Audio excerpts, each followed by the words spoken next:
그런데 바로 이 제목이에요. 의인과 악인의 부활. 부활 소망을 지금 선포하고 있는 거예요.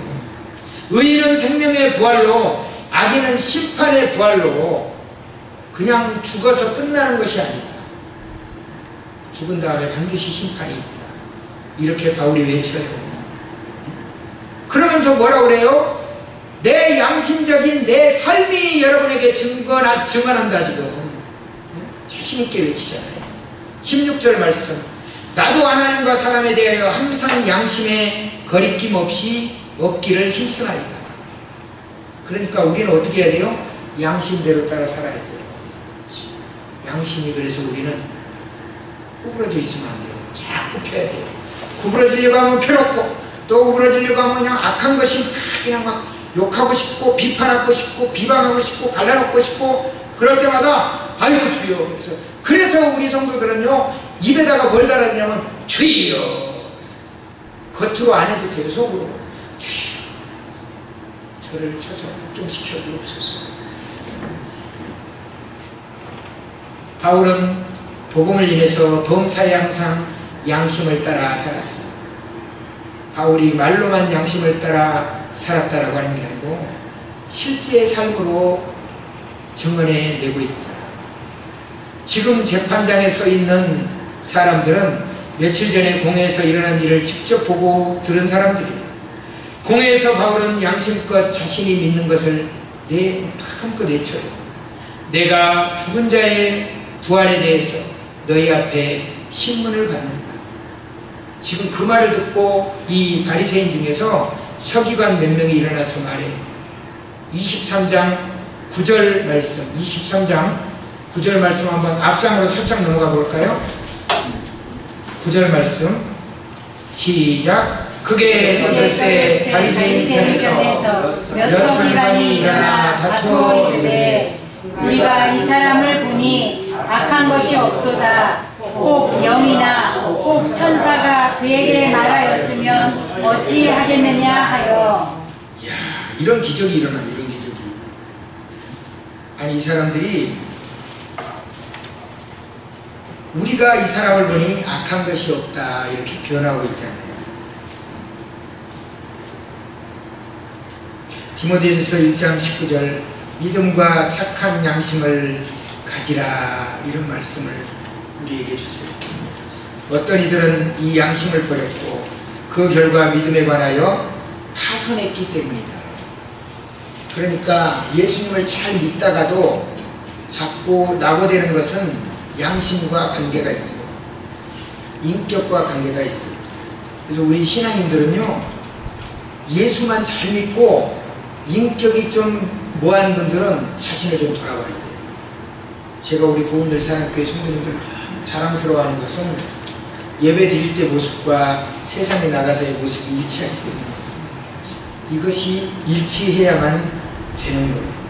믿음과 착한 양심을 가지라. 이 말씀은 우리에게 너무나도 중요한 거예요. 사랑하는 성도 여러분, 내 양심은 어떻습니까? 살아있는 양심입니까? 죽어있는 양심이면 환경에 따라서 바뀌는 게 맞고, 살아있는 양심이면 어떠한 환경에도 이게 바뀌지 않는 거예요. 아까 내가 건강을 잃어도 물질을 잃어도 절대로 굴하지 않는, 이게 주님이 주시는 선한 양심이다. 만약 우리들이 더럽고 약해진 양심을 가졌다면 당장 이렇게 구해야 돼요. 시편 26편 2절 말씀입니다. 여호와여 나를 살피시고 시험하사 내 뜻과 내 양심을 단련하소서. 하나님은 오늘도 말씀으로 저와 성도님들의 양심을 자꾸 찔러주세요. 찔러주세요. 그러니까 우리가 살다가 자꾸 막 찔림을 받잖아요. 예수님도 찔림을 받으셨지만 우리는 양심의 찔림을 자꾸 받아야 돼요. 어떤 성도가 만약에 나는 너무 잘 살기 때문에 한 번도 찔림을 안 받아요. 이 성도는 지금 자신을 돌아봐야 돼요. 날마다 찔려야 돼요. 말할 때도 아이고 아차. 그래서 주여. 바울이 결박됐지만 23절 말씀 내용을 보니까 자유로웠어요. 자, 원하는 친구들이 바울을 돌보러 감옥에 올 수도 있었어요. 그런데 흥미롭게도 바울을 원하는 특별한 사람이 있었는데 다름 아닌 총독 벨릭스와 그의 아내 드루실라였어요. 그들이 자주 바울을 불러서 이야기를 나눴다고 26절에 나와 있는데 무슨 이야기를 나눴을까? 24절 말씀에 바울이 그들에게 예수 그리스도를 믿는 도를 복음을 전한 거예요. 25절 말씀, 24장 25절 말씀을 합독하겠습니다. 바울이 의와 절제와 장차 오는 심판을 강론하니 벨릭스가 두려워하여 대답하되 지금은 가라. 내가 틈이 있으면 너를 부르리라 하고. 바울이 강론한 복음에는 의와 절제와 장차 오는 심판이 들어있었어요. 누구든지 하나님 앞에서 의롭지 않으면, 자기 삶을 절제하지 않으면 장차 오시는 하나님의 심판을 면치 못한다는 것입니다. 벨릭스는 황실 노예에서 총독까지 급격한 승진을 하면서 유대인을 과잉 진압하고 고위층과 정략적인 관계를 맺은 등 불의하고 무절제한 삶을 살아냈습니다. 드루실라도 원래 남편 있는 여자인데 마술사로 속여서 자기 아내로 만든 거예요. 이 두 사람이 하나님 말씀에 두려워했다. 머리로만 한 것이 아니고 양심에도 찔림을 받았다. 근데 이들은요, 행함으로 이어지지 않았어요. 지금은 가라. 내가 틈이 있으면 너를 부르리라. 그리고 그 말씀을 자세히 들여다보면 욕심을 냈던 게 있는데, 바울이 예배 드릴 때마다 말씀을 전할 때마다 뭐가 뭐예요? 헌금이 뭐예요? 물질 욕심내는 장면이 나와요. 그걸 취해야 해요. 그래서 지금은 가라. 내가 틈이 있으면 너를 부르리라. 우리가 복음 전하는 일을 미루면 안 돼요. 제가 우리 복음 전하는 빌립 전도팀을 보면서 너무 감동했고, 저는 막 비가 쏟아지니까 이 정도 비가 쏟아지면 안에서 우리끼리 예배드리고 찬양합시다 이럴 줄 알았어요. 아니, 비가 오는데 전도를 나가자고 하잖아. 장로님, 비가 그렇게 퍼붓는데 전도 나가자 그러면 나가시겠어요? 아멘 안 하시잖아. 안수 집사님, 비가 확 오는데 전도하러 가면 날구지 한다고 욕먹지 않겠어요? 웃으시잖아. 근데 빌립 전도팀은 비가 쏟아지는데 우산을 들고 전도용품을 들고 전도 편지를 들고. 그런데 참 다행스러운 건 제가 있던 교회가 있던 천남 1위로 갔어요. 근데 우리 전도팀이 다 은혜를 받고 왔어요. 조남기 목사님 교회에서 왔습니다 하니까 얼굴색들이 다 밝아졌대요. 맞나요? 네. 할렐루야. 참 다행이다. 마로메로로 안 보내고 삼승면으로 보내서. 마로메는 저를 아는 사람이 아무도 없어요. 근데 삼승면은 또 저를 모르는 사람이 거의 없어요. 그래서 야, 비 오는 날 하나님이 은혜를 주셔서 우리 선교팀 기죽고 코 빠질까봐 그냥 그 은혜로운 자리에 보내셔요. 얼마나 감사한지. 우리 할렐루야. 얼마나 감사해요. 우리는 이렇게 전도하면서도 비가 오고 우산은 받치고 몸은 젖어가지만 그래도 그 작은 선물 하나 들고 복음을 전하면서 그에게 복음 전하기 그런 것도 은혜지만 먼저 복음 전하는 우리가 먼저 은혜 받잖아요. 아멘. 초청자가 은혜를 먼저 받잖아요. 아멘.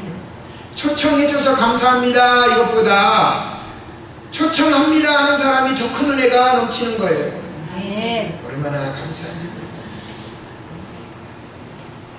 근데 우리가 당장 복음을 전하는 일을 미루거나 멈추면 안 되는 거예요. 많은 불신자와 신자가 하나님 말씀으로 양심의 찔림을 받지만 양심을 따라하지 않고 자꾸 뒤로 미루어요. 그렇게 미루는 삶을 지속하면 양심이 자꾸 마비돼요. 둔해진다니까. 화인을 맞는다니까. 이를 극적으로 보여주는 사례가 사도행전 말씀 2장과 7장 말씀에 나와요. 2장에서는 오순절에 베드로가 전한 복음을 들은 유대인들과 또 7장에서는 스데반이 전한 복음을 들은 유대인들이 두 가지가 나오는데, 2장에서 오순절에 베드로가 전한 복음을 들은 유대인들은 마음에 찔려서 형제들아 어찌할꼬 이렇게 부르짖었어요. 그리고 그 말씀을 듣고 제자가 돼요. 그런데 7장에서 스데반이 전한 복음을 들은 유대인들은 똑같은 마음의 찔림을 받았어요. 그런데 스데반을 어떻게 해요? 돌로 쳐서 죽이잖아요. 똑같이 찔림을 받았는데 어떤 사람은 제자가 되고 어떤 사람은 주의 종을 죽이는 역할을 하는 거예요. 찔렸다고 다 복음을 받아들이는 게 아니에요. 하나님이 택한 백성들이 복음을 받아들이는 거예요. 아멘. 그래서 우리는 믿든지 아니 믿든지 듣든지 아니 듣든지 주님이 택한 자가 어디 있는지 우리가 모르기 때문에 날마다 인내하면서 복음을 전하는 거예요. 아멘. 복음 들고 날마다 우리 금요일 토요일 이틀 동안 복음을 전하고 오늘 이제 예배드리는 우리 전도팀과 두 부류가 있었잖아요.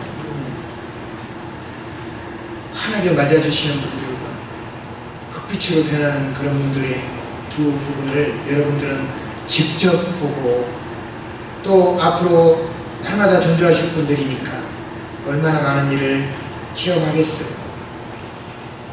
결국 우리가 하나님의 말씀을 받았을 때, 우리의 양심이 찔림을 받았을 때 우리가 어떻게 반응하는가, 이게 너무 중요해요. 우리가 반응하는 것. 정말 하나님 앞에 바로 반응한다면 더욱 예민하고 깨끗하고 살아있는 양심을 가진 자가 말씀에 굴복하고 복음을 살아내는 거예요. 아멘. 복음은 믿는 것 이상으로 살아내는 거예요. 아멘. 복음으로 살아내는 거예요. 내가 육신이 좀 불편할 수 있어요. 내가 얼마나 더 살겠노? 괜찮아. 단 하루를 살든 일주일을 살든 1년을 살든 오늘 예배가 마지막이 되어도 우리는 그 복음의 삶을 살아내는 거예요. 아멘. 그래서 우리는 이 말씀 앞에서 어떻게 반응하는지가 너무 중요해요. 우리 함께합니다. 반응하자 의인과 악인의 부활. 시작. 반응하자 의인과 악인의 부활.